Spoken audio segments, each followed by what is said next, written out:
Nuestro grupo investiga enfermedades inflamatorias del sistema nervioso y muchas de estas son raras, como las encefalitis o algunas formas de enfermedades desmielinizantes. Las encefalitis son enfermedades graves que se manifiestan de manera rápida, con síntomas muy llamativos como cambios de la conducta, síntomas psiquiátricos, problemas de memoria, crisis epilépticas y a veces alteraciones del nivel de conciencia hasta el coma.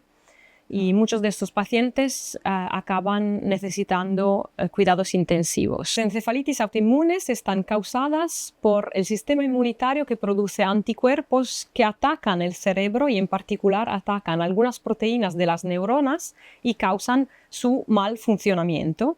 Y este mal funcionamiento está a la base de los síntomas de los pacientes. Por suerte, estos efectos de los anticuerpos son reversibles y esto explica por qué muchos de estos pacientes responden bien a las inmunoterapias que quieren quitar los anticuerpos o modular de manera más amplia el sistema inmune. Sin embargo, con la experiencia clínica que nos hemos hecho, hemos visto que algunos de los pacientes no recuperan de manera completa.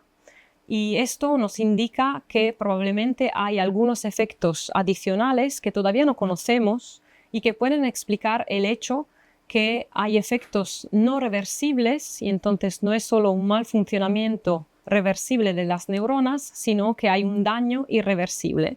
En el grupo ImuBrain queremos entender cuáles son estos mecanismos que todavía no conocemos y en particular queremos entender la interacción entre los anticuerpos patogénicos y otra parte del sistema inmunitario, que es el sistema innato, que es nuestra primera